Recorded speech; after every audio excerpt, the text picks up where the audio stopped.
बहुत समय पहले की बात है। एक गांव में दो किसान रहते थे, राम और लखन। दोनों बचपन के मित्र थे, लेकिन स्वभाव से बिल्कुल अलग। राम बहुत ही मेहनती था। हर दिन सूरज उगने से पहले खेतों में पहुंच जाता। लखन थोड़ा सुस्त था। उसे बातें करना और आराम करना ज्यादा पसंद था। लक्ष्मी, मैं खेत पर जा रहा हूँ, खाना बांध दो, वहीं खा लूंगा, आज थोड़ा ज्यादा समय लग जाएगा। जी, मैंने पहले ही खाना बांध दिया है। राम खाना उठाकर चला जाता है। अजी सुनते हो, खेत नहीं जाना है क्या? सूरज सिर पर आ गया है और आप अभी तक सो रही हो। क्या हो गया भाग्यवान, सुबह सुबह चिल्ला क्यों रही हो? इतना आलस अच्छा नहीं।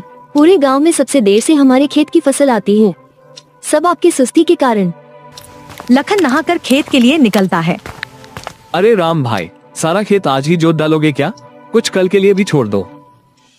बस थोड़ा सा बचा है, आज ही निपटा दूं, ताकि कल से बीज बो सकूं। राम खेत जोतता है, पसीना बहता है, लेकिन चेहरे पर संतोष है। धूप बहुत तेज है, थोड़ा आराम कर लेता हूँ, बाद में कर लूंगा। वह पेड़ के नीचे लेट जाता है। चलो थोड़ा पेट पूजा कर ली जाए, फिर दोबारा से काम करूंगा। अरे, आज लक्ष्मी ने रोटी, सब्जी और धनिया की चटनी बनाई है। तभी एक वृद्ध साधु बाबा आते हैं। चेहरे पर तेज और थकान दोनों है। बेटा, बहुत भूख लगी है, कुछ खाने को मिलेगा क्या? अरे महाराज, आज मेरे पास ज्यादा तो नहीं है, पर ये देखिए, मेरी पत्नी ने रोटी, सब्जी और चटनी बनाई है। आइए बैठिए। राम एक आसन बिछा देता है। महाराज, आप यहाँ बैठ जाइए, आराम से खा लीजिए। लेकिन बेटा, अगर मैं खा लूंगा तो तुम क्या खाओगे?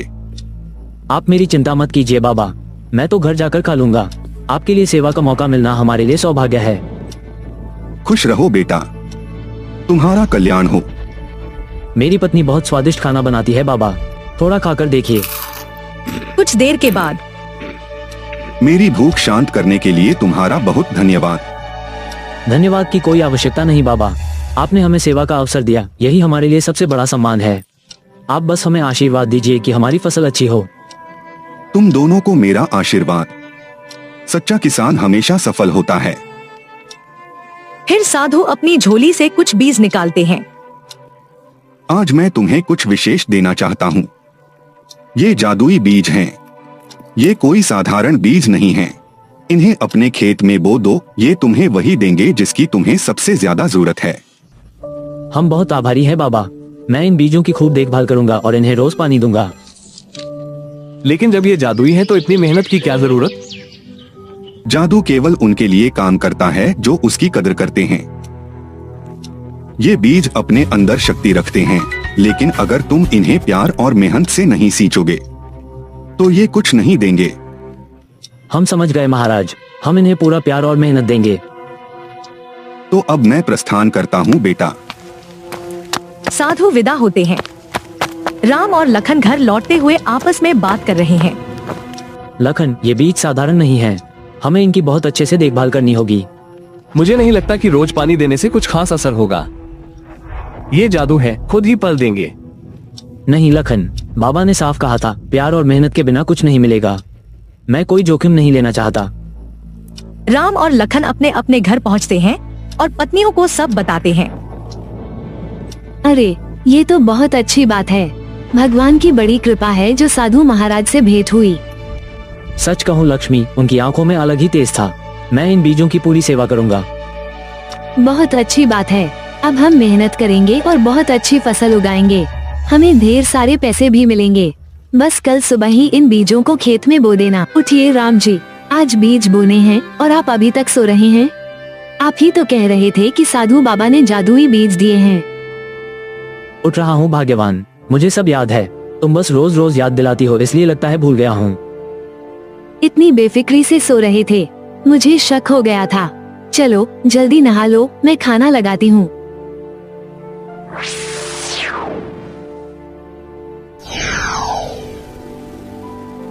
लक्ष्मी, काम पूरा हो गया। बीज अच्छे से बो दिए, मिट्टी भी बराबर की और पानी भी डाल दिया। अब रोज खेत पर ध्यान रखूंगा। अच्छा सुनिए, पानी डाल दिया था ना बीजों को? नहीं, आज नहीं डाल पाया। बीज बोने में ही दिन निकल गया। अरे, साधु बाबा ने साफ कहा था, रोज प्यार और मेहनत से सींचना होगा, वरना बीज अपना जादू नहीं दिखाएंगे। अरे भाग्यवान, जादुई बीज है, एक दिन में कुछ नहीं होगा। बीज चाहे जैसे भी हो, बिना मेहनत के कुछ नहीं उगता। अगली सुबह राम अभी तक सो रहे हैं। पार्श्व में हल्का सुखद संगीत। राम ने बीजों को बच्चे की तरह पाला, रोज पानी दिया, मिट्टी ठीक की, ध्यान रखा। लेकिन लखन ने सोचा, बीज तो जादुई हैं, क्या जरूरत मेहनत की, और आराम करता रहा।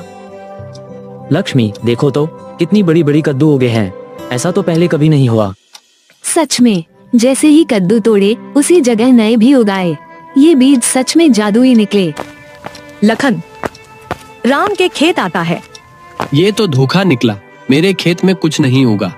लगता है राम को असली बीज मिले और मुझे नकली। नहीं लखन, साधु बाबा ने हम दोनों को एक जैसे बीज दिए थे। बस फर्क इस बात में है कि मैंने रोज मेहनत की, पानी दिया, देखभाल की, और तुमने बस भरोसा किया, मेहनत नहीं की।